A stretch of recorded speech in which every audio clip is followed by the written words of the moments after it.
गीता में अर्जुन को स्वयं भगवान कह रहे हैं कि उस परमेश्वर की शरण में जा, उसके लिए उन संतों के पास जा जो तत्वदर्शी हो।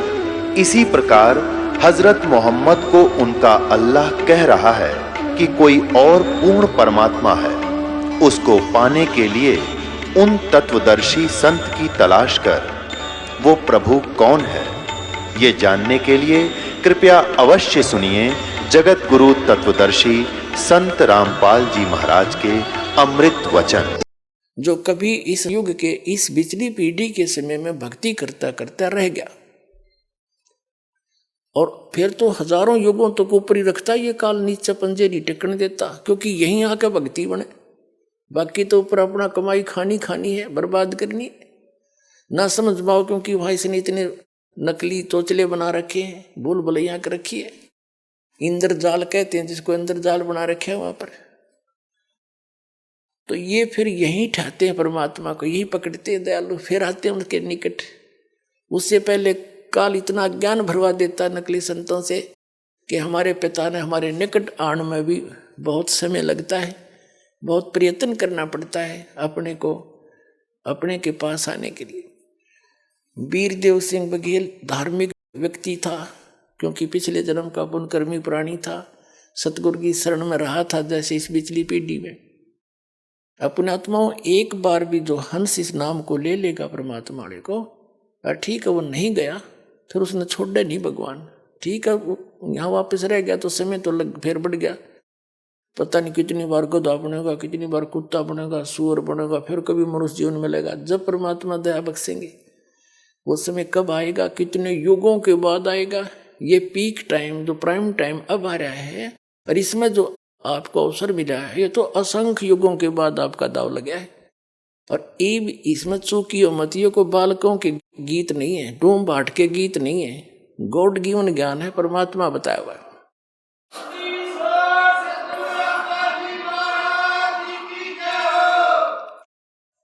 कबीर साहब कहते हैं, गोता मारू स्वर्ग में जा बैठूं पाताल, कह कबीर ढूंढता फिरूं अपने हीरे मोती लाल।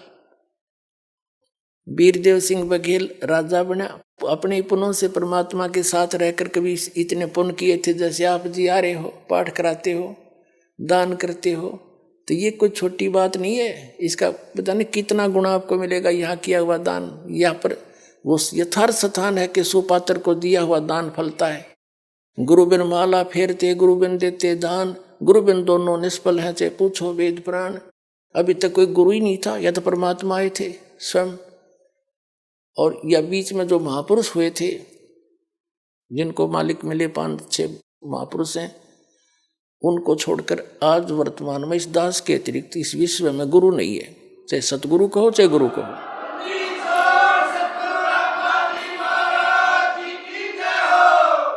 तो यहाँ किया हुआ दान आपको बहुत गणा फल देगा, यहाँ भी सुख देगा, और फिर चलोगे जब यहाँ से उसमें बड़ा सहयोग मिलेगा, और नाम की कमाई वो अलग से रहेगी। तो ऐसे परमात्मा दयालु उस प्यारी आत्मा वीर सिंह बघेल के लिए भटक रहे थे। एक दिन उस वीरदेव सिंह बघेल ने अपने बाग में, उसका रेजिडेंस भी उसी बाग में था, उसके दूसरे किनारे पर अलग से स्थान बना रखा था साधु संत फकीरों के रुकने का, और वहीं वो उनसे अनुष्ठान कराया करते थे, जैसे सत्संग करा लेते हैं। 10-20 भगत संत बुला कर सत्संग कराते थे, जैसे पहले बगैर ज्ञान के सभी ऐसे लकीर पीट रहे थे। ऐसे उसने सत्संग का जो समय निर्धारित कर रखा था, साधु संत आगे वह सत्संग कर रहे थे, श्रोता बैठे थे, क्योंकि राजा सत्संग करावता आम आदमी चला जाता है वहां पर, बहुत से श्रोता भी बैठे थे। और ये राजा लोग केवल एक फॉर्मेलिटी करते हैं, जैसे बुला लेंगे किसी ने, भाई हमारे पाठ कर दिए, और वो पाठ कर देगा, पंडित जी बैठ के एक अलग से कमरे में, राजा लोग सैर सपट्टे को घूमते रहते हैं, वो करें जाओ पाठ। ऐसे वो सत्संग करा रहे थे, वो सत्संग कर रहे थे, राजा अपने महल में विश्राम कर रहा था। अब परमात्मा कबीर जी पहुंचे वहां पर, एक सिंपल से वेश में, भगत के वेश में। तो वो संत कैसे हैं, लाल पीले कपड़े पहन रहे होते, माला मूला डाल रखी होती, तिलक विलक लगा रखे होते हैं, वो संत वेशभूषा मानी जाती थी। तो वो संत बैठे, अलग आसन दे रखा, जो सत्संग करने आ रहे थे, श्रोता अलग बैठे थे, परमात्मा उन श्रोताओं में बैठ गए, एक दास की तरह, श्रोता की तरह। उन्होंने सत्संग फरमाया, श्री विष्णु जी की महिमा गाई, श्री कृष्ण जी की, श्री राम की। ये सर्वेश्वर हैं, ये नारायण हैं, शेष नाग पर शयन करते हैं, सारी सृष्टि के रचनहार हैं, ये अजरो अमर हैं, अविनाशी हैं। ऐसा सत्संग कर रहे थे, सब सुन रहे थे, सब बड़े मस्ती में थे। परमात्मा ने प्रेरणा करी एक संत को, उन्हीं में बैठे थे जो वो नकली, उसने कबीर साहब को देख रखा था कहीं सत्संग करते हुए। तो संत ने कहा परमात्मा से कि भक्त आप भी तो सत्संग फरमाते हो, कृपा आप भी सुनाओ कुछ। कबीर साहब ने कहा कि आप जी ने सारा कुछ तो सुना दिया, अब सूर्य को दीपक क्या दिखाऊं मैं, आपने सारा कुछ ही ज्ञान बता दिया। फिर भी सब कहने लगे नहीं नहीं कुछ तो सुनाओ, जब आप सुनाते हो सुनाओ, प्रसाद दो ये कर। परमात्मा बोले मैं जो सुनाऊंगा वो तुम सहन नहीं कर सकते, तुम बिदक जाओगे।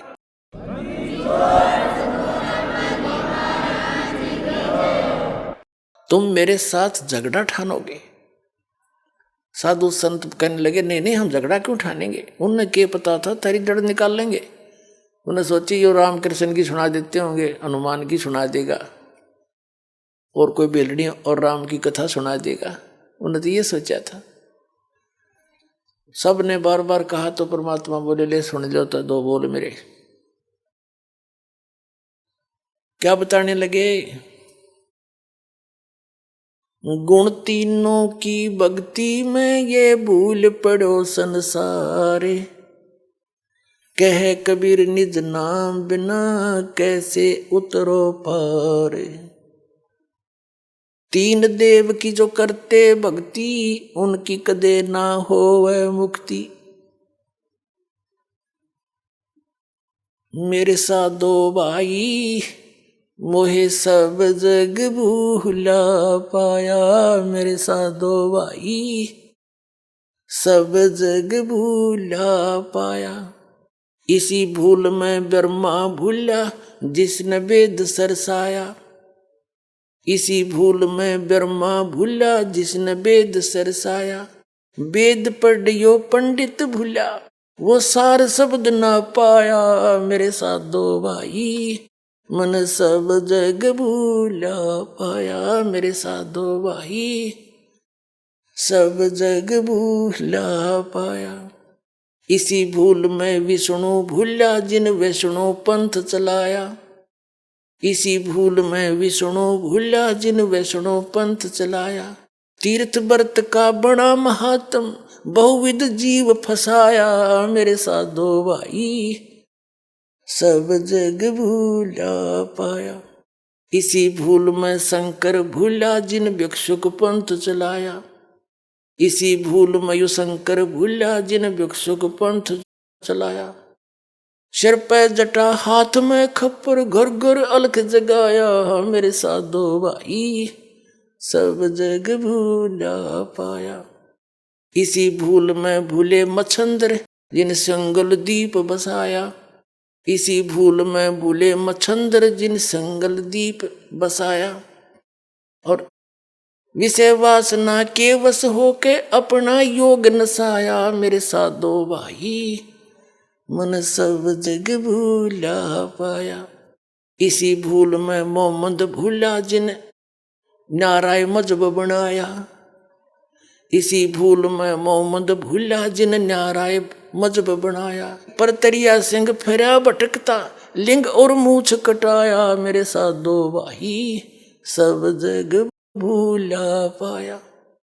कह कबीर सुनो भाई साधो इस भूल का भेद न पाया, और जिनने में लग गया यू भेद भूल का, फिर वो गर्भवास न आया मेरे साधो भाई, सब जग भूला पाया।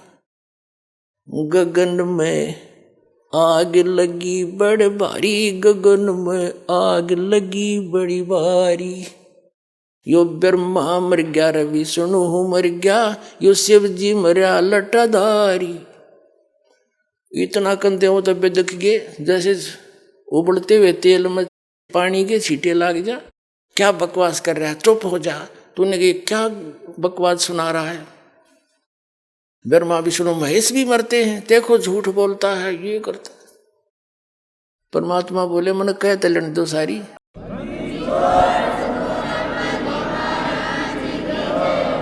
इसके ऊपर काफी वाद विवाद चल पड़ा। एक व्यक्ति ने जाकर के वीर सिंह बघेला को बता दिया कि महाराज एक सिर पर आया हुआ है, ब्रह्मा विष्णु महेश के बारे में उठपटांग कह रहा है, वो तो पता नहीं मुसलमान है या कौन किस जाति का है, और उसने तो हलचल मचा दी है वहां पर। तो राजा ने एक नौकर भेजा सिपाही के, जाओ छड़ीदार लाओ, बुलाकर उसको यहां लाओ, पकड़ के बुला के लाओ। वीरदेव सिंह बघेल इतना अवश्य महसूस करता था कि संत को से बदतमीजी नहीं करनी चाहिए। उसने कहा कि जाओ उसको बुला के लाओ।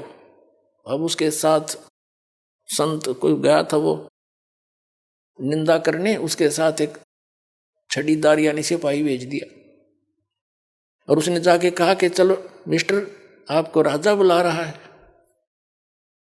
परमात्मा ने कहा भाई मेरा और राजा का के रिश्तेदारी है, मैं तो सत्संग सुनने आया था, इनने कहा दो बात सुना दे, मैंने सुना दी, इन पर उठी नहीं। राजा को आवश्यकता हो ना यहाँ आ जाएगा, मुझे राजा की जरूरत नहीं। छड़ीदार वो सिपाही भी वापस आ गया, दो चार और निंदा चुगली करीब करने लगे, जो तीनों कह राजा को जरूरत होती यहाँ जाए। अब राजा चला गुस्से में होकर कि ऐसा किसका दिमाग घूम गया, कौन ऐसी बकवास कर रहा है। अब इन जनसाधारण का के व्यवत राजा के चाहे कुछ भी हो, चाहे पृथ्वी का पूरा राजा हो, अध्यात्म के सामने इनके सब के छक्के छूट जाते हैं। कोई वस्तुएं नहीं है ये तो मालिक के सामने। अब जब राजा आ रहा था गुस्से में, वीर सिंह बघेल, परमात्मा ने एक लीला करी, वहां बैठे थे, उसी से जमीन से 1.25 हाथ ऊपर, यानी इतने ऊंचे ऐसे उठ गए।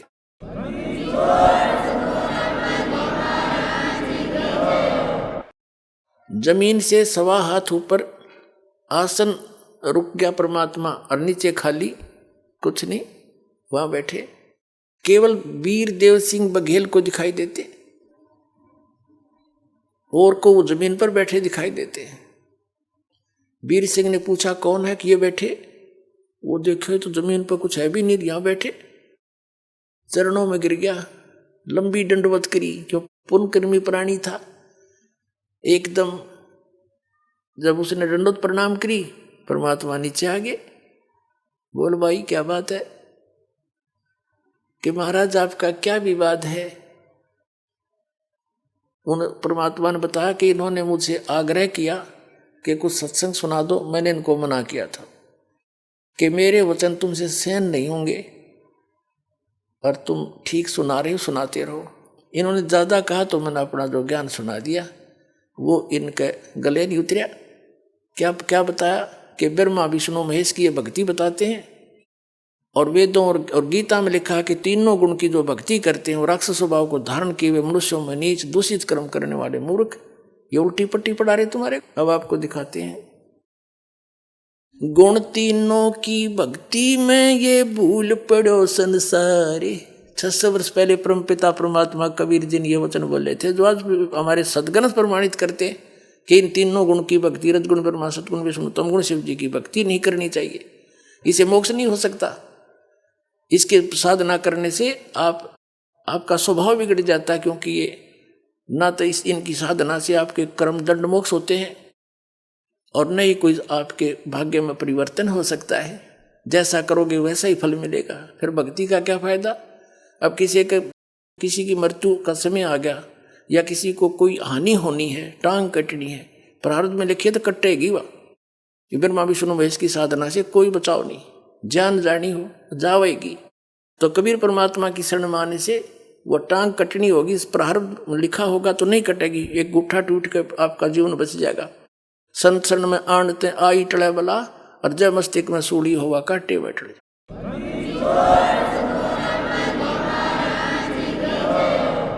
अब आपको दिखाते हैं परमात्मा ने क्या कहा था। गुण तीनों की भक्ति में ये भूल पड़ो संसार, कह कबीर निज नाम बिना। वास्तविक भक्ति साधन मंत्र बिना कैसे उतरोगे तुम पार। तीन देव की जो करते भक्ति, उनकी कदे ना हो मुक्ति। ये देखिएगा श्रीमद् भगवत गीता, गीता प्रेस गोरखपुर से प्रकाशित है।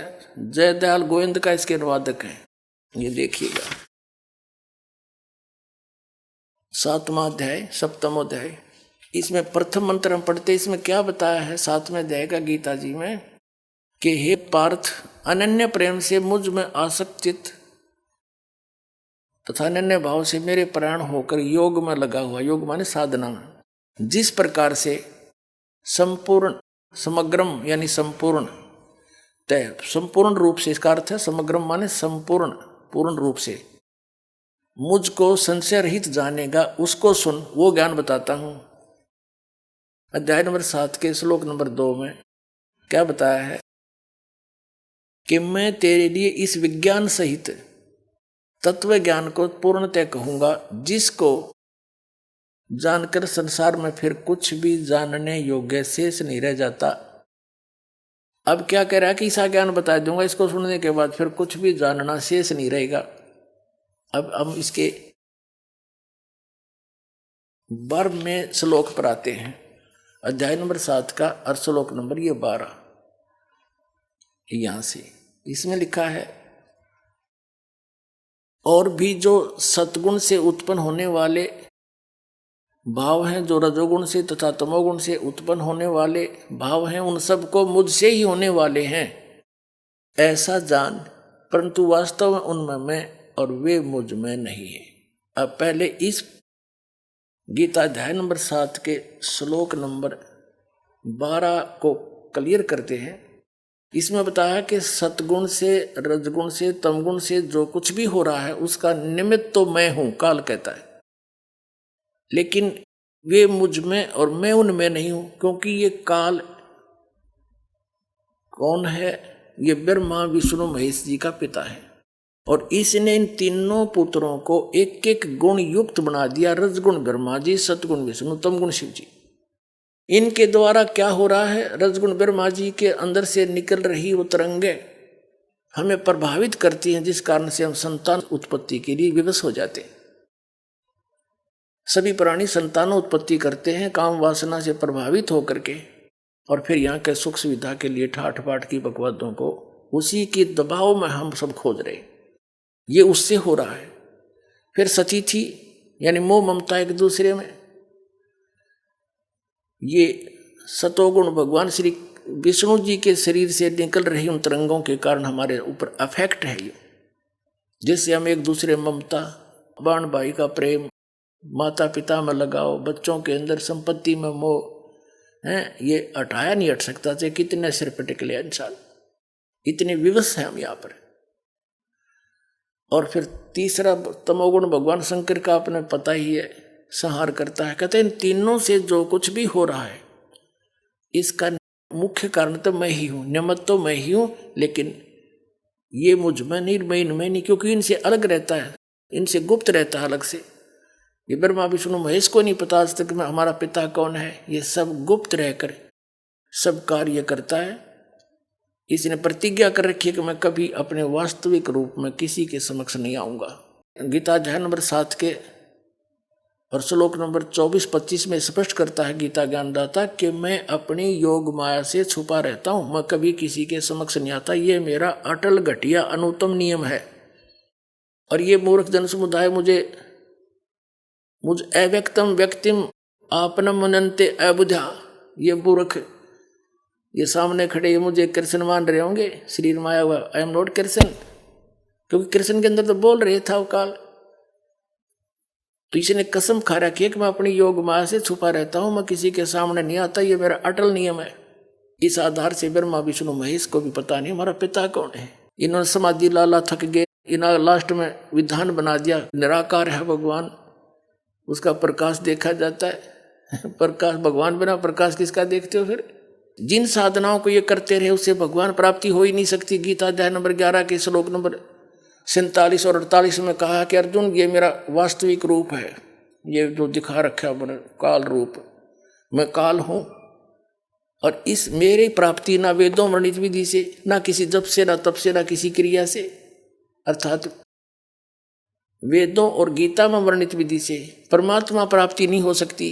अन्य और कुछ सुविधा मिल जाती है, ब्रह्मलोक में चले जाते हैं, सिद्धियां आ जाती हैं। इस कारण से इन्होंने वेदों अनुसार जो साधना की उसे भगवान तो मिला नहीं, अपने अनुभव की पुस्तकें बना दी, उपनिषद वगैरह और पुराण।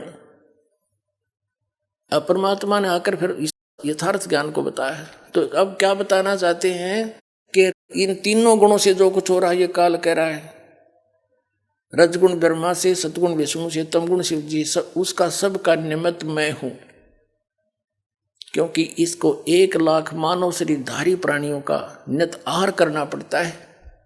इसको श्राप लगा हुआ, इसने गलती की थी, जिस कारण से ये अपने तीनों पुत्रों से आप जी को अपना एक आहार फसल के रूप में रखे हुए है। जैसे कसाई बकरे पालता है, उन बकरों को सब सुविधा नजर आती है उस कसाई की तरफ से उपलब्ध। वहाँ चारा भी होता है, उनके लिए जल भी होता है, शेड भी डाल रखा होता है, झोंपड़ी गर्मी सर्दी से बचाने के लिए, चारों तरफ बाड़ भी लगा रखी होती है हिंसक पशुओं से बचाने के लिए। तो बकरे ये समझ बैठते हैं कि ये बड़ा दयालु भगवान है, हमारा मालिक है। लेकिन उन भोलों को ये नहीं पता सामने निकाल ले जाता 10-5, किसी का बेटा मरो चाहे बेटी, बाप मरो चाहे माँ, वो नहीं देखता। तो उस समय कहा जाती है इसकी दयालुता। तो यहाँ की सुविधाएं देखकर, यहाँ पर काजू किस्मत सेब संतरे, सुंदर आहार देखकर, कणक देखकर, गेहूँ बाजरा ज्वार और ये सब गर्मी सर्दी की मौसम झरने देखकर हम ये सोचे हैं भगवान बड़ा दयालु, हमारे लिए कितनी व्यवस्था कर रखी है। और जब दयालुता कहा जाती है पूरा परिवार का परिवार एक्सीडेंट में मारे जाते हैं। तो कबीर परमात्मा ने बताया कि तुम जिसको भगवान मानकर पूज रहे हो, जिसके लोक में रह रहे हो, ये काल है, कसाई है। ये काल कसाई हसत है सर्वलोक को खाए, और अंकुश निर्गुण नाम का सतगुर दर पकड़ा जा। परमात्मा के चरणों में आने के बाद इसका प्रभाव निष्क्रिय हो जाता है। यहाँ दास के माध्यम से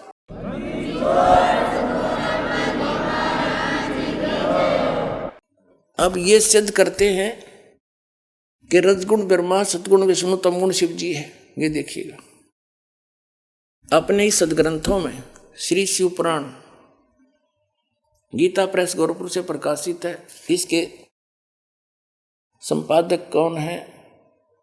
हनुमान प्रसाद पोदार। ये संक्षिप्त शिव पुराण रुद्र संहिता और संक्षिप्त शिव पुराण 110 पृष्ठ पर हम पढ़ रहे हैं। गीता प्रेस गोरखपुर से प्रकाशित, मोटा टाइप। इस प्रकार ब्रह्मा, विष्णु और रुद्र इन 3 देवताओं में गुण हैं, यानी रजगुण ब्रह्मा, सतगुण विष्णु, तमगुण शिव। परंतु शिव गुणातीत माने गए हैं। वो शिव कौन है? ये इनका पिता है। ये वास्तविक रूप में नहीं आता, किसी कभी ब्रह्मा के रूप में आ जाता, कहीं विष्णु के रूप में। शिव पुराण में ये शिव के रूप में आया, जिस कारण से इसकी महिमा अलग से बनाई। अब इस कंसेप्ट को और क्लियर करते हैं कि इनसे अलग है उनका पिता। एक बार श्री ब्रह्मा जी और श्री विष्णु जी का आपस में झगड़ा हो गया, युद्ध हो गया। किस बात पे? ब्रह्मा जी कहता मैं तेरा पिता, विष्णु जी कहता मैं तेरा बाप। लट्ठम लट्ठा युद्ध हो गया शुरू। तो इस काल ने, इनके पिता ने, जो कहता मैं इनसे अलग रहता हूं, ये गुप्त रहता है, इसने ऊपर से एक स्तंभ छोड़ दिया, पिलर, लिंग पिलर का सफेद, इनके दोनों के बीच में खड़ा कर दिया एकदम, और बहुत लंबा चौड़ा, ऊपर तक लंबाई बहुत ज्यादा उसकी। इन्हें युद्ध बंद कर दिया, उसका और छोर खोजने में लग गए। फिर ये स्वयं आ गया अपने पुत्र शिव का रूप धारण करके, शिव रूप में। फिर इनको ज्ञान देने लगा।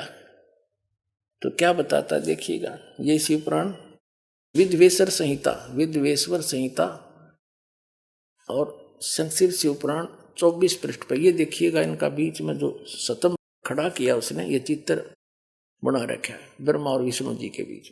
फिर इनके बाद ये आ गया, प्रकट हो गया, इनसे बातें करने लगा। यहाँ पर 25 पृष्ठ पे ब्रह्मा और विष्णु ने पूछा, प्रभु सृष्टि आदि 5 कृत्यों के लक्षण क्या है, यह हम दोनों को बताइए। भगवान शिव बोले, युग काल आ गया शिव रूप में, अपने पुत्र के रूप में। मेरे कर्तव्यों को समझना अत्यंत गहन है, तथापि मैं कृपा पूर्वक तुम्हें उनके विषय में बता रहा हूं।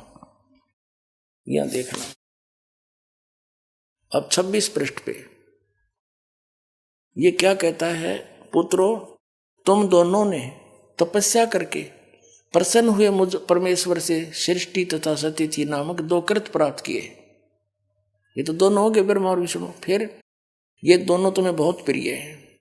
इसी प्रकार मेरी विभूति स्वरूप रुद्र और महेश्वर ने, ये ने है मैंने, 2 अन्य उत्तम कृत संहार और तिरोभाव मुझसे प्राप्त किए। अब से 2 गया, 2 थे ब्रह्मा विष्णु और 2 ये शंकर रुद्र और महेश्वर। 5वां यू बोलनिया शिव पुराण बोल रहा है। तो इससे क्या हो गया कि ये इनसे अलग है। ब्रह्मा विष्णु महेश, ये तीनों देवताओं में गुण है, ये इनसे न्यारा है। हो गया शिव पुराण से सिद्ध। ये 5वां अलग से है इनका पिता। 4था ये रुद्र, तो 11 रुद्र अलग हैं, वो भी इसी की देन है, लेकिन वास्तव में 3 ही हैं ये, रजगुण ब्रह्मा, सतगुण विष्णु, तमगुण शिव। ये देखो हमारे सदग्रंथों में प्रमाण। मार्कंडेय पुराण गीता प्रेस गोरखपुर से प्रकाशित है। ये गीता प्रेस गोरखपुर से प्रकाशित है और ये यहां से प्रकाशित है। इसके 123 पृष्ठ पर ले चलते हैं आपको। 122 से प्रारंभ करते हैं। यहां पर मार्कंडेय जी ज्ञान बता रहे हैं। मार्कंडेय जी बोले, मुने, यहां तक हम इसके सामने लेते हैं, यहां पर आते अपने मतलब की बात लेते। रजोगुण प्रधान ब्रह्मा, तमोगुण प्रधान रुद्र और सतगुण प्रधान विश्वपालक विष्णु हैं। यही 3 देवता हैं और यही 3 गुण हैं।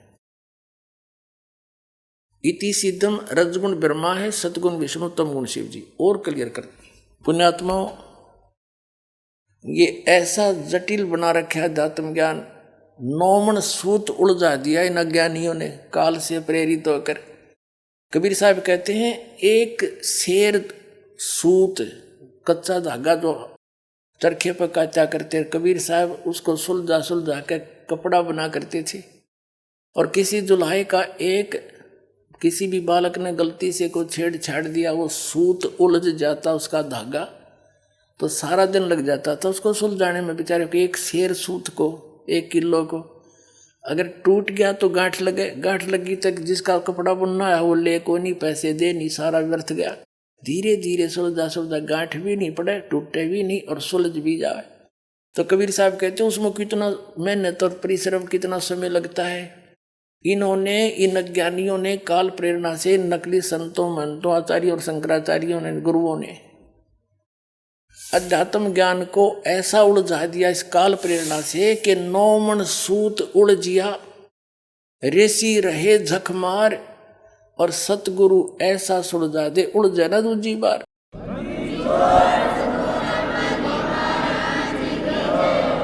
अब इस सूत को सुलझाने के लिए दास ने इतने प्रमाण दिखाने पड़ते हैं, कहीं गांठ ना पड़ जा, थोड़ी सी भी कच्चा पॉइंट रह गया, नकलियों का दाव लग जाएगा। रामपाल झूठ बोल रहा, झूठ बोल रहा है, और ये सारी झूठ बोल रहे, एक भी सच्ची नहीं। तो अब इनको ये कति कंडेम हो जाएंगे थोड़े दिन में, इनके पास स्थान नहीं रहेगा लोकने छिपने को।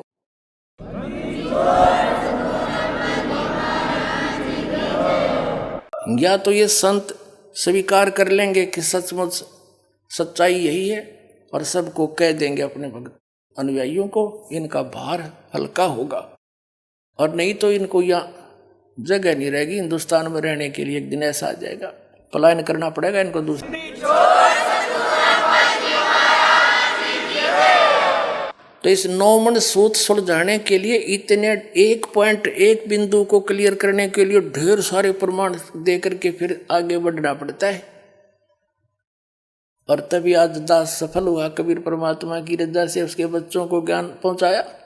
बुद्धिमान समाज सारे प्रमाण देखकर दांतों तले उंगली दबा रहे हैं, हे भगवान कहाँ छुपा था ये अनमोल ज्ञान। और रो रहे हैं गए और समय गए हुए समय को। यहाँ आते हैं भक्त, एक बूढ़ा सा व्यक्ति 60-65 साल का, और खड़ा खड़ा रो रहा, जो दर्शन कर रहा था। नो ऐसा उसका नो दिल कर रहा था जैसे सीने से लगा लूं, और कह रहा था 10-12 वर्ष मुझे क्यों छोड़ दिया अकेला। वो फंसा हुआ था जय गुरुदेव के। नो रोवे मुझे क्यों त्याग दिया था, मुझे क्यों छोड़ दिया, मेरे से क्या गलती बन गई, आज मिले मुझे सही ठिकाना। तो ऐसे रो रही पुण्यात्मा, कोई 30 वर्ष से कोई 20 वर्ष बर्बाद करके उनका कुकर पेटा भरेगा, सारा जीवन खो दिया। लेकिन पुण्यात्मा घबराइयो ना, यह साधना ऐसी है, थोड़े दिन में रिकवर हो जाएगा सारा आपका पिछला सारा, चिंता मत करना।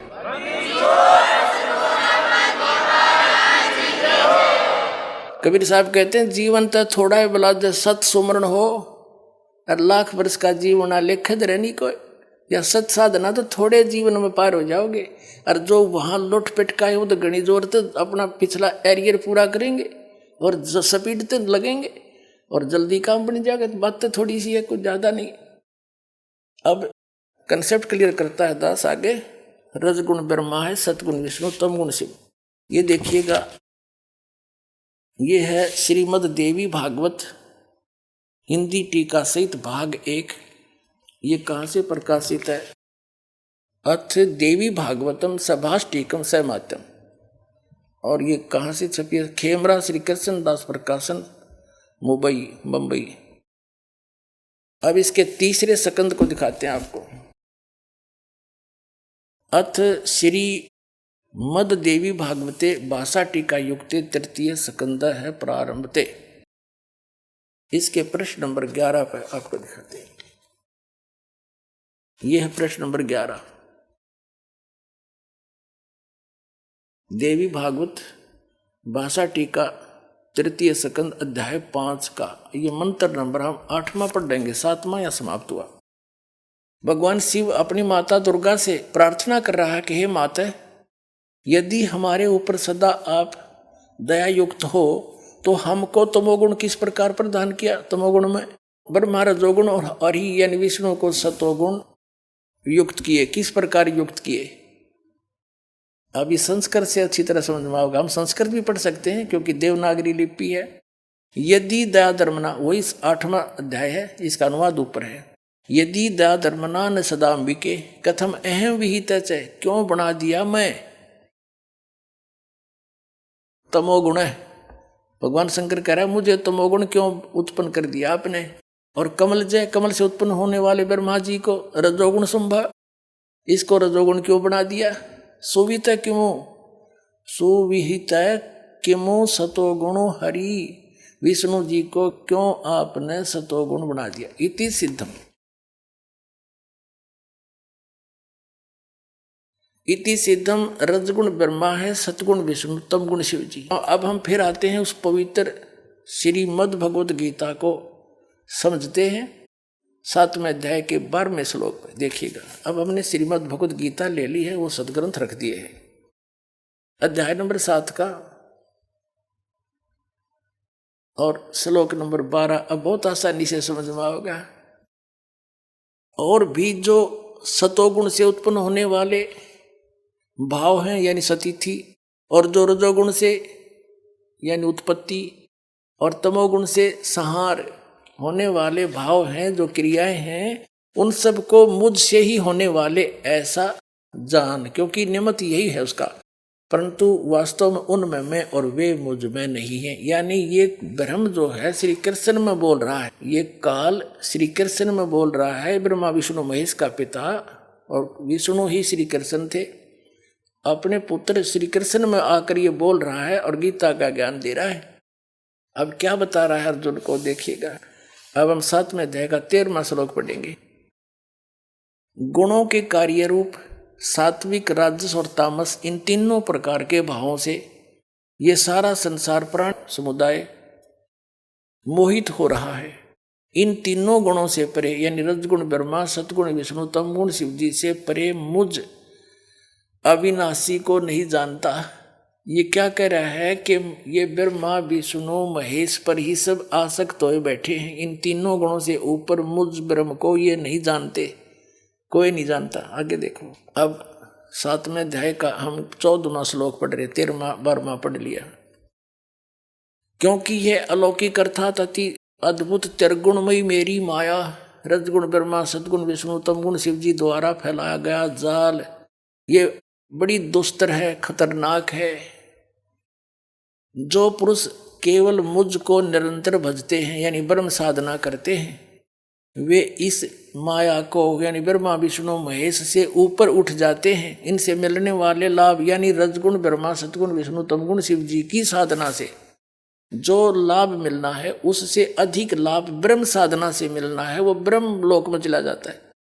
और विष्णु का उपासक विष्णु लोक में, शिव जी का उपासक शिव जी के लोक में, ब्रह्मा जी का उपासक ब्रह्मा जी के लोक में, दुर्गा जी का उपासक दुर्गा जी के लोक में, वहां जाके इनके मजदूर बनते हैं। थोड़े दिन देवपद, फिर 84 लाख योनि में तुरंत ही आ जाते।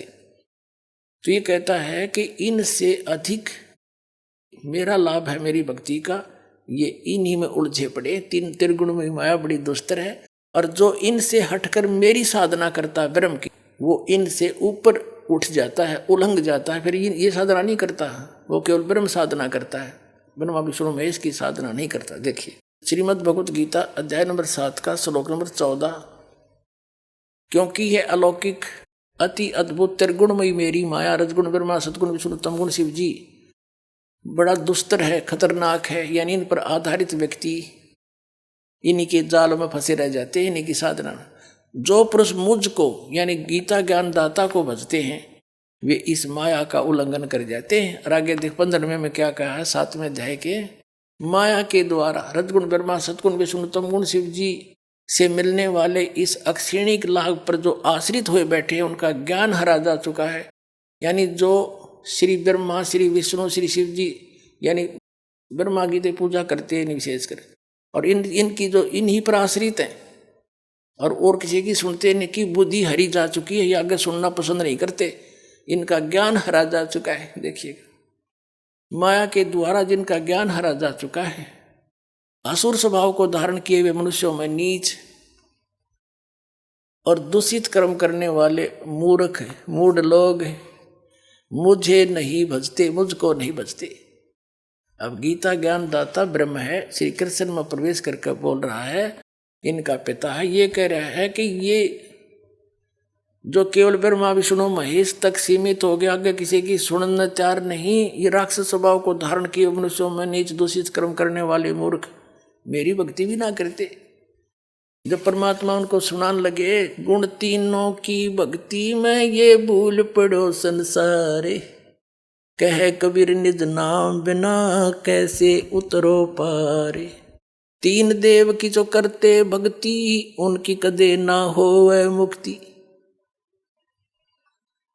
परमात्मा ने बोले थे ये कोड वर्ड, तीन गुणों की भक्ति के समझे संसार। तीन गुण कौन है? इस दास ने प्रमाणित किया परमात्मा के एक वचन को सिद्ध करने के लिए इतने कुछ ढेर सारे प्रमाण बताने पड़े कि रजगुण ब्रह्मा सतगुण विष्णु तमगुण शिव जी है।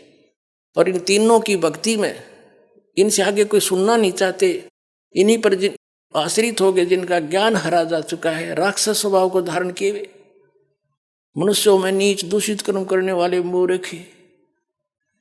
ये गीता ज्ञान दाता कहता है मेरी भक्ति भी ना करते।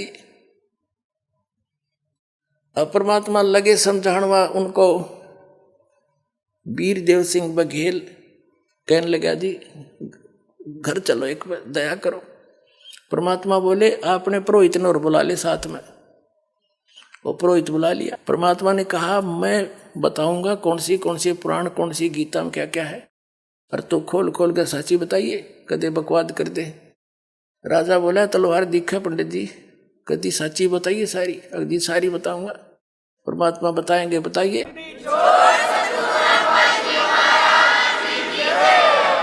तो कबीर साहब बताते गए, पंडित जी कहलता गया कति सारी जी जो कि जो कह रहे हैं महापुरुष सारी साची है। वीरदेव सिंह बघेल ने कहा कि हे भगवान, ये तीनों गुणों के उपासक राक्षस स्वभाव को धारण किए मनुष्यों में नीच दूषित कर्म करने वाले मूर्ख, ये ऐसे किस आधार से कहा? कृपा कुछ समझाइए मुझ दास को। एकदम नम्र हो गया। कबीर परमेश्वर ने बताया कि जैसे हिरण्यकशिपु ने रजगुण ब्रह्मा की पूजा की थी, साधना की थी, और क्या कहलाया वो, अपने पुत्र का शत्रु हो गया, राक्षस कहलाया, कुत्ते वाली मौत मारा गया। वीरदेव सिंह बघेल एकदम स्तब्ध रह गए कि बिल्कुल। कबीर साहब कहते हैं कि ब्राह्मण बाणा और कर्म कसाई, हिरणाकुश छाती तोड़वाई। ब्राह्मण यानी भक्त होके ब्राह्मण को आवे, वेदों को पढ़े, ज्ञान सुना और भक्ति करे। और कर्म कसाई जैसे ब्राह्मण बाणा कर्म कसाई, हिरणाकुश छाती तोड़वाई, यानी हिरण्यकशिपु ने फिर छाती तोड़वाई, नरसिंह ने मारा, पटक के पाड़ के गिर दिया। तो ये राक्षस स्वभाव को धारण किए मनुष्यों में नीचे। बता, भगवान का विरोधी बन गया, विष्णु जी से विरोध, ब्रह्मा की साधना कर बैठा, पर पाकर सिद्धि हल्दी की गांठ पंसारी बन गया, मैं भगवान हो गया। इसे बुद्धि भ्रष्ट और क्या होगा जीव, जो कहता मैं भगवान हूं। तमोगुण शिव की भक्ति करी थी रावण ने, और ब्राह्मण होके के कर्म कर डाले। अपनी ही माता को, सीता को अपहरण कर लिया, पत्नी बनाने की चेष्टा करने लगा, और कुत्ते वाली मौत मरा। एक आप रोज पढ़ते हो, सुनते भी हो इन ब्राह्मणों से, परमात्मा कह रहे थे, एक भस्मासुर नाम का एक राक्षस था, तपस्वी था। राक्षस तब पाछा बना, जब ये उसका पुजारी थे, ये कर्म करेगा। उसने भगवान शिव के गेट के सामने ऊपर को पैर नीचे को सिर करके सिरासन पर 12 वर्ष तप किया। उससे पहले हजारों वर्ष कैलाश पर बैठकर तप कराया था पर्वत पर। वहां नहीं सुनाई हुई तो उसके बारे में आगे धरना दे दिया गेट के सामने शिव जी के। 12 वर्ष जब ऊपर को पैर नीचे को सिर किए हठ योग करता रहा। एक दिन पार्वती जी ने कहा, भगवान आप तो समर्थ हैं, आपका पुजारी क्या मांगता है, इसको दो फारिग करो। 12 वर्ष हो गए इसने यहाँ आपकी कितनी घोर तपस्या कर रहा है। अब शिव जी बोले, बोलो भाई क्या मांगता है। अब भस्मासुर ने कहा, जी ऐसे नहीं, वचनबद्ध हो जाओ प्रभु, तब मांगो। भगवान शिव ने सोचा भाई क्या मांगेगा, एक सिद्धि और मांग लेगा, दे दूंगा। बोल भाई वचनबद्ध हो गया, छोड़ पीछा मेरा। तो वचनबद्ध होते ही खड़ा हो गया और कहने लगा, जी ये भस्म कड़ा दे दो जो आपने पहन रखा है। उसमें क्या शक्ति थी कि उस भस्म कड़े को, कड़ा था वो जैसे पहन लेते हैं, और उसको जिसके भी सिर पर सिर पर रख के भस्म वो जल जाता था, उसकी राख राख पाव थी। ये पता था उसको भस्मा गिरी को, ये गिरी पुरी नाथ नागा ओगड़ ये सारे शिवजी तमोगुण के उपासक हैं। तो भगवान शिव ने सोचा जंगल में रहता है, साधक है, अपने बचाव के लिए लेता होगा। अब निकाल दिया, वचनबद्ध हो ही रहे थे कि ले भक्त ले ले। अब जब उसके हाथ में आ गया ना भस्म कड़ा, तब वह त्योर बदल गया और हंसा एक दुष्ट की तरह, हा हा हा, ले शंकर हो ले होशियार, तुझे भस्म करूंगा और पार्वती को पत्नी बनाऊंगा, मैं इसी उद्देश्य से भक्ति कर रहा था। अब कबीर साहब कहते हैं कि माता को घर नहीं ठहराई, ऐसे दुष्ट अपनी माँ को, यानी जिसकी पूजा करे उसकी पत्नी तो माँ के तुल्य होती है, और उस पर नजर बुरी। और कहते हैं शिव शंकर से योगी समझ नहीं पाए, ये को बदलिए बैठा है। तो ये अंतर्यामी भी खाक थे, ये शंकर भगवान के अंतर्यामी थे ये। और इनको मृत्युंजय कालज सर्वेश्वर अजरो अमर है, ये महिमा गाया करते हमारे आचार्य शंकराचार्य, ये नकली गुरु। अगर ये अविनाशी होता तो भस्मागिरी का आगे भागता क्यों। जब भस्मागिरी ने कहा कि बोले होशियार आ लिया हूं, तुझे मारूंगा, पार्वती को पत्नी बनाऊंगा, भगवान शिव ने खड़ी डांग ठोक दी, फुल स्पीड तो भाग लिया डर के। क्यों तो कसाई आ गया, सचमुच इसने ताक बदल गया एकदम। आगे आगे भगवान और पीछे पीछे पुजारी, 10 सपाट पट्या।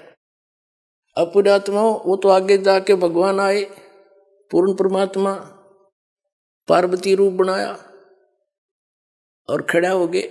उनसे कहा कि क्यों भाग रहे, आ जाओ। अब वो निकट थोड़े आएंगे शंकर जी, आओ बैठो यहाँ बात करेंगे, मैं भी आपको बहुत चाह रही थी। अब डट गया, अगले में बात बढ़ेगी, बस ठीक है शिव जी, ताना नहीं जब तक मेरे हाथ में कड़ा है, दो बात कर लूं। पार्वती रूप में भगवान बोले कुछ डांस करके दिखाओ कि मैं बात बने, यानी कुछ प्रसन्न हूं मैं तेरे से। अब वो भस्मागिरी कहने लगा मैं तपस्वी आदमी, मुझे डांस टूंस तो आता नहीं। पार्वती रूप में भगवान बोले ले मैं सिखाता हूँ तुझे, मैं सिखाती हूँ, इस हाथ को ऐसे कर, इस पैर ना आगे कर, ठू ठू ऐसे कर, ये हाथ और ऊपर कर और ऊपर कर। जो जिसमें वो ले रहा था ना बसम कड़ा, उसके सिर पा लिया ना, जब कह दिया बसम और रिमोट दबा दिया, वो भस्मागिरी की राख होगी, मर गया। फिर विष्णु रूप धारण किया उस परम पिता ने, इनके ये संकट में उस मालिक ने याद करे, और विष्णु रूप धारण करके शिव जी के पास गया कि डट जा भोलेनाथ, क्यों भाग रहे हो। शिव जी कहते हैं भाग ले विष्णु, आ जा जल्दी जल्दी। वो पीछे आने लग रहा है दुष्ट, मेरे से धोखे से उसने वचनबद्ध करके भस्म कड़ा ले लिया, मैंने आपत मोल ले ली। तब कहा विष्णु रूप में परमात्मा ने कि रुक जा, ये तेरा कड़ा ले, और मैंने वो भस्म कर दिया। सचमुच हाँ, चल तेने उसकी राख दिखाऊं। जब उसकी ऐस देख ली ना, राख देख ली शंकर भगवान की, जब दिल की धड़कन ठीक हुई, हरिचना विनाशी बतावे अजरो अमर थे मृत्युंजय कालज। अब पुण्यात्मा इससे दुष्ट और क्या होगा, अपनी माँ को तो पत्नी बनाने की चेष्टा करे, हर जिसकी पूजा करे उसका दुश्मन बन गया। राक्षस स्वभाव को धारण किए मनुष्यों में नीच दूषित कर्म करने वाले मूर्ख, ये कैटेगरी है इन लोगों की, तीनों गुणों के उपासकों की। अब रह गए विष्णु जी के उपासक, सतगुण विष्णु के। एक बार जैसे परमात्मा कहते हैं ना, पर भी लेन जात है दुनिया, हमरा ज्ञान किने नहीं सुनिया। एक बार हरिद्वार के अंदर हर की पैड़ियों पर ये कुंभ के मेले का संयोग हो गया इनके अनुसार, और वहां जब ये पर भी लगती है, कुछ समय निर्धारित होता, घंटा डेढ़ घंटे का, उस दौरान ही सब ने स्नान करना होता है। तो वो कहते हैं उस दौरान स्नान करके तो मुक्त है, मोक्ष हो जाएगा, कल्याण हो जाएगा, उनका बेड़ा पार हो जाएगा। तो उस समय ये सभी ये षटदर्शनी, जिनको षटदर्शनी भी कहते हैं, ये 6 प्रकार के गिरी पुरी नाथ सन्यासी औगुड़ नागा विष्णु, ये अपने अपने ग्रुप में वहां इकट्ठे हो जाते हैं और उस पर भी का इंतजार करते हैं, और फिर अपने मुखिया के पीछे पीछे वो सब चल पड़ते हैं। गिरी अलग से, पुरी अलग से, नागा अलग से और वैष्णु अलग से। उस निश्चित समय पर जो इन्होंने पर भी बता रखी थी, सबसे पहले नागा, ये तमोगुण शिव के उपासक, ये नंगे रहते हैं, औगड़ बोल रहे इनको। ये सबसे पहले हर की पैड़ी पर पहुंच गए, स्नान करने की पोजीशन में लाइन लगा कर खड़े हो गए। पीछे से आ गए सतोगुण विष्णु जी के उपासक वैष्णु, इन्होंने कहा भी नागाओ पहले स्नान हम करेंगे, हम सर्वश्रेष्ठ हैं। नागा बोले नहीं, हम सर्वश्रेष्ठ हैं, हम त्यागी और वैरागी हैं, हम नहीं इच्छा फिरते हैं, हम वस्त्र भी धारण नहीं करते, और हम सबसे पहले स्नान करेंगे, हम सर्वश्रेष्ठ हैं। तो विष्णु जी के उपासक कहने लगे तुम काहे के श्रेष्ठ हो, पशु की तरह नंगे फिरते हो, नहाना ना धोना, शर्ट फड़, तुम टट्टी के हाथ भी ना धोते और अपने आप को श्रेष्ठ मानते हो, बाहर आओ पहले हम स्नान करेंगे। अब इतनी बात सुन के तमोगुण उपासक कहाँ टिकने वाले थे, एकदम उल्टे मुड़ गए और पकड़ लिया उनके आपस में जटाएं और गुट्टुम गुट्टा, अगला नवाऊं तुमने पहले। अब नाना तो भूल गए, कत्लेआम कर दिया वहां पे, तलवार निकाल ले, छुरे मारे, तीर मारे, बुड़कियां खावे, मुंह से काट काट कर खा रहे एक दूसरे को, ये संत कमावे। आइए अब हम उन श्रद्धालुओं के अनुभव जानते हैं जो जगत गुरु तत्वदर्शी संत रामपाल जी महाराज जी से दीक्षा प्राप्त कर चुके हैं तथा उनके द्वारा बताए गए भक्ति मार्ग पर चल रहे हैं। सर नमस्कार। नमस्कार जी। सर क्या नाम है आपका? जी मेरा नाम प्रिंस चौधरी है। सर कहाँ से आए हैं आप? जी मैं जिला बुलंदशहर उत्तर प्रदेश का रहने वाला हूँ। सर क्या करते हैं आप? जी मैं स्टडी कर रहा हूँ, अभी ग्रेजुएशन की है मैंने। सर संत रामपाल जी महाराज जी के शरण में आने से पहले आप क्या भक्ति साधना करते थे? जी, भक्ति साधना का तो ऐसा कुछ नहीं था। हम छोटे छोटे थे तो जो घर में साधनाएं होती हैं, देवी की पूजा करना, शिव जी की पूजा करना और गंगा स्नान पर जाना, इन्हीं साधनाओं को हम कर रहे थे। सर, जब आप हिंदू धर्म में प्रचलित सभी प्रकार की पूजा कर ही रहे थे तो फिर आप संत रामपाल जी महाराज जी के शरण में क्यों गए? जी, हमारे पिताजी हैं, उनके जानने वाले मिले उन्हें, तो उन्हें एक संत रामपाल जी महाराज जी की कैसेट दी। तो वो कैसेट हमने सुनी, तो संत रामपाल जी महाराज जी उसमें बता रहे थे कि आज के टाइम में इस पृथ्वी पर इस दास के, अपने लिए कह रहे थे कि इस दास के बराबर पृथ्वी पर कोई दूसरा संत नहीं है। इतनी बात सुन के हमने टीवी बंद कर दिया कि ये तो अपने आप को अभिमानी समझ बैठे हैं कि क्या इस पृथ्वी पर कोई और संत ही नहीं है। तो ऐसे ही हम एक दो दिन बीत गया, फिर दोबारा वो सीडी देखी कि आखिर आगे कहेंगे क्या संत रामपाल जी महाराज। तो हमने दोबारा वो सीडी देखी। हम धन धन सतगुरु में जुड़े हुए थे, डेरा सच्चा सौदा में। तो वो सीडी हमने पूरी सुनने के बाद उनके लॉकेट उतार के खुंटी पे ऐसे रख दिए जैसे पता नहीं क्या अपने ऊपर से बला टाल दी हो। क्या पहले आप धन सदगुरु पंथ में जुड़े हुए थे? जी सर। आप वहाँ पे कितने साल तक जुड़े रहे? जी, हम छोटे से थे, हम तो लगभग 3-4 साल से रहे उनके सानिध्य में, लेकिन हमारे जो पिताजी हैं वो 18 साल से साधना कर रहे थे उनकी। तो सर, आपने धन सदगुरु में कौन से गुरु से दीक्षा ले रखी थी? जी, हमने राम रहीम, गुरमीत राम रहीम सिंह से नाम दीक्षा ले रखी थी।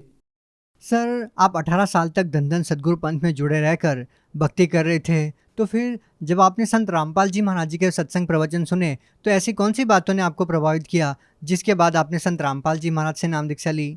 जी सर, संत रामपाल जी महाराज जी बता रहे थे कि इस पृथ्वी पर कोई दूसरा संत नहीं है जो अपने शास्त्रों के अनुसार भक्ति बता रहा हो। तो हमें ये बात बहुत अच्छी लगी उनकी। पहले तो हमने सीडी बंद कर दी थी, लेकिन पूरा सुनने के बाद हमें बहुत अच्छा लगा और मन करा कि वहाँ पे जाके देखें कि ऐसा क्या ज्ञान बता रहे हैं वो संत रामपाल जी महाराज। तो क्या वो अपना ज्ञान शास्त्रों में से नहीं बताते, शास्त्रों को खोल खोल कर नहीं दिखाते? जी, नहीं बताते थे। वो तो मतलब अपनी अलग ही साधना बता रहे थे, रूहानी बताते थे कि रूहानी ये करती है, रूहानी वो करती है, रूहानी वहाँ जाती है। तो सर, जो भक्ति संत गुरमीत राम रहीम सिंह ने आपको दी, क्या वो किसी शास्त्रों में प्रमाणित थी? जी नहीं, ऐसा कुछ नहीं बताते थे वो। तो सर, आपने संत रामपाल जी महाराज से नाम दीक्षा कब ली? जी, मैंने संत रामपाल जी महाराज जी की शरण में 30/7/2011 को नाम दीक्षा प्राप्त की। सर, जब आपने संत रामपाल जी महाराज जी से नाम दीक्षा ली तो क्या उनसे नाम दीक्षा लेने के बाद आपके जीवन में कोई बदलाव आया या फिर आपको कोई ऐसा अनुभव हुआ उनके द्वारा दी गई सद्भक्ति को करने के बाद? जी, मैं एक बहुत बड़ा कोइंसिडेंस आपके साथ शेयर करना चाहता हूँ। मेरी माता जी हैं, उन्होंने किसी साधु से मेरी उम्र पूछी थी कि मेरे बेटे की उम्र कितनी है। तो उसने बताया था कि तेरा बेटा 12 साल का होकर मर जाएगा। तो वही चांस हुआ कि मैं 12 साल का था। उस टाइम बहुत बीमार हो गया था मैं, दिमागी समस्या हो गई थी, पागलपन हो जाता था मुझे, सबसे उल्टा सीधा बोलना, मुझे अपनी सुध नहीं रहती थी। लेकिन जब मैं ठीक होता था तो अपनी सुध पूरी रहती थी, मैंने किससे क्या बोला। वही घटना थी, मैं हॉस्पिटल में भर्ती था और मैं 2:57 3 सेकंड की ये घटना आपको बता रहा हूँ। उस टाइम मैं मर गया था और संत रामपाल जी महाराज की शरण में मैंने प्रथम मंत्र प्राप्त किया हुआ था। तो गुरुजी मुझे संत रामपाल जी महाराज दिखाई दिए कि बेटा अब तुझे कुछ नहीं होगा, मैं आ गया हूँ। काल मुझे घसीट के ले जा रहा था भैंसे पे, उसका विकराल रूप था। और फिर संत रामपाल जी महाराज मुझे मिले और उन्होंने मुझे सतनाम दिया, जबकि मुझे मिला हुआ भी नहीं था। उन्होंने मुझे सतनाम दिया और कहा कि बेटा इस मंत्र का जाप करो। तो मैंने उस मंत्र का जाप किया और गुरुजी मुझे नीचे तक छोड़ के गए कि बेटा अब तुझे कोई कुछ नहीं कहेगा, मैंने तेरी 100 साल की उम्र और बढ़ा दी अगर तू मर्यादा में रह के भक्ति करेगा तो। संत रामपाल जी महाराज जी ने मुझे अपने कोटे से जीवन दान दिया और ये पूरी घटना मैंने अपने माता पिता को बताई। शायद इस बात को कोई यकीन ना करे, तब मैंने अपनी माता पिता को ये घटना बताई, उन्हें सतनाम मिला हुआ था। तब उन्हें विश्वास हुआ कि जो ये बता रहा है वो सच बता रहा है। और जब मुझे सुध आई तो मेरे नीचे जो बेड पे गद्दा बिछा हुआ था वो बिल्कुल गीला हो गया था, मुझे पसीना पसीना हो गया था मैं। तो ये घटना फिर उस डॉक्टर को बताई जो उस टाइम पे SK बिश्नोई डॉक्टर है एक चाइल्ड हॉस्पिटल में बच्चों का। तो उसने भी बहुत अचंभा किया कि ये ऐसा क्या घटना हुई इसके साथ। तो उसको भी बताया कि हम संत रामपाल जी महाराज जी की शरण में हैं, उन्हीं ने इसकी रक्षा की है। जी सर, एक और लाभ मैं बताना चाहूँगा कि मैं पढ़ने में बहुत कमज़ोर था। संत रामपाल जी महाराज की शरण में आने के बाद मैंने 10th क्लास में गवर्नमेंट कॉलेज टॉप किया और 12th में मैं 2nd पोजीशन पर रहा। और एक सबसे बड़ा लाभ ये है कि मुझे पैरालाइज हो गया था। 48 घंटे तक ये संघर्ष चलता रहा परमात्मा का, कबीर परमात्मा का और काल का। काल मेरा मुंह बार बार टेढ़ा कर देता था, ये नीचे का हिस्सा जो है ये एक तरफ हो जाता था, कभी इधर हो जाता था। संत रामपाल जी महाराज जी मुझे दर्शन दे के मेरा जो मुंह था उसको सीधा करते थे, फिर टेढ़ा हो जाता। तो ये घटना जो हुई मेरे साथ, मेरा नामखंड हो गया था। तो फिर संत रामपाल जी महाराज जी की शरण में जाकर हमने नाम शुद्धिकरण करवाया और मुझे मेरा बिल्कुल आप देख सकते हैं बिल्कुल सही सलामत हूँ मैं आज उन्हीं की दया से। एक बार हम रास्ते में कहीं जा रहे थे तो हमारी गाड़ी का बहुत बड़ा एक्सीडेंट हुआ। दूसरी गाड़ी जो थी वो बिल्कुल ख़त्म हो गई थी। देखने वाले भी ये कह रहे थे कि दोनों गाड़ी ख़त्म हो गई हैं, लेकिन संत रामपाल जी महाराज जी की दया से हमारी गाड़ी बिल्कुल सही सलामत थी। थोड़ी बहुत खरोंच आई थी गाड़ी में और हम सही सलामत अपने स्थान पर पहुँच गए जहाँ हमें जाना था। जी, मेरी माता जी को बचपन से ही भूत प्रेतों की समस्या थी, बहुत झाड़े झपटे वालों पे और अन्य भी जहाँ जिसने बताया हम वहाँ गए उन्हें दिखाने के लिए, लेकिन किसी से कोई लाभ नहीं मिला। तो संत रामपाल जी महाराज जी की शरण में आने के बाद मेरी माता जी की भूत प्रेत की बाधा बिल्कुल ठीक हो गई। अब वो बिल्कुल स्वस्थ हैं। तो सर, संत रामपाल जी महाराज से नाम दीक्षा लेने के बाद आपको इतने सारे लाभ मिले हैं, तो सर एक और सवाल हमारे जहन में आया है कि आप एक नौजवान हैं और आज की जो युवा पीढ़ी है वो भक्ति की तरफ कम ध्यान देती है, वो पढ़ाई की तरफ, अपने करियर की तरफ या फिर खेलना कूदना नाचना गाना में ज़्यादा विश्वास रखती है, उन चीज़ों में ज़्यादा ध्यान रखती है या फिर ज़्यादा मौज मस्ती में लगे रहते हैं। सर, आप एक युवा हैं तो हम आपसे ये जानना चाहेंगे कि आपके अंदर इतना बड़ा बदलाव कैसे आया। जी देखिए, संत रामपाल जी महाराज जी के शब्द में शक्ति है, ये उन्हीं की दया से सब होता है। आज के टाइम में देखेंगे कि जो युवा है वो नशे की तरफ ज़्यादा जा रहा है, फिल्मों की तरफ, अश्लीलता की तरफ उसका रुझान ज़्यादा है। लेकिन संत रामपाल जी महाराज जी के शिष्य देखेंगे कि हम उन सब चीज़ों से बिल्कुल दूर हैं। संत रामपाल जी महाराज जी का ज्ञान ही ऐसा है, जैसे मैं आपको बताना चाहूँगा, एक उदाहरण देकर मैं आपको बताना चाहूँगा। जैसे किसी को सांप डस लेता है और जो उनका मंत्र जहर उतारने वाला होता है गार्डू, वो मरे हुए व्यक्ति पर मंत्र पढ़ता है और उस पर वो असर होता है। ऐसे ही संत रामपाल जी महाराज जी के शब्द में शक्ति है। उनकी वाणी का असर चींटी से लेकर हाथी तक सभी जीवों पर होता है। जो उनकी वाणी सुनता है उस पर एक अच्छा प्रभाव पड़ता है। यही कारण है कि संत रामपाल जी महाराज जी के शिष्य सभी बुराइयों से दूर हैं और वो एक सच्चे मार्ग पर चल रहे हैं। संत रामपाल जी महाराज जी की शरण में जो भी आता है, चाहे वो कितना ही पुराना नशा करता हो, वो संत रामपाल जी महाराज जी की शरण में आने के बाद बिल्कुल ख़त्म हो जाता है। और देखिए, आज के टाइम में बेटियां अपने पिता पर बोझ नहीं रहीं। क्यों? क्योंकि संत रामपाल जी महाराज जी बिना दहेज के दहेज रहित रमणीय करवाते हैं। संत रामपाल जी महाराज जी के शिष्य ना 1 रुपया दहेज लेते हैं और ना ही दहेज देते हैं। ये संत रामपाल जी महाराज जी का बहुत बड़ा योगदान है समाज में। और संत रामपाल जी महाराज जी मानव समाज के कल्याण के लिए बहुत अच्छा काम कर रहे हैं, जो कि आज तक किसी भी कार्य को सरकार तक नहीं कर पाती, वो संत रामपाल जी महाराज करके दिखा रहे हैं। सर, आप भगत समाज को क्या संदेश देना चाहते हैं? जी, मैं भक्त समाज से ये प्रार्थना करना चाहता हूँ कि जो भी आज मुझे देख रहे हैं, संत रामपाल जी महाराज जी को जो उल्टा बोलते हैं कि ये तो देवताओं की पूजा छुड़वाते हैं या कुछ और बुरा भला बोलते हैं, आप किसी को बुरा भला बोलने से पहले एक बार उसके बारे में जानिए। संत रामपाल जी महाराज जी के सत्संग सुनिए और उनके आश्रमों में आकर एक बार देखिए कि संत रामपाल जी महाराज जी के शिष्य किस तरह से रहते हैं, उनका ज्ञान क्या है।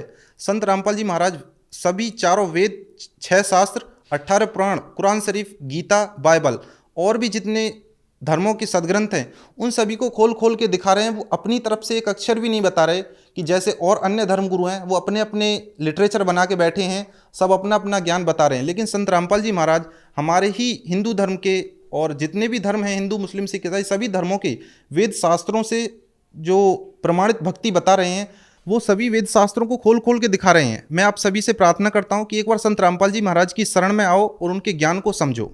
जी, बहुत बहुत धन्यवाद। धन्यवाद जी।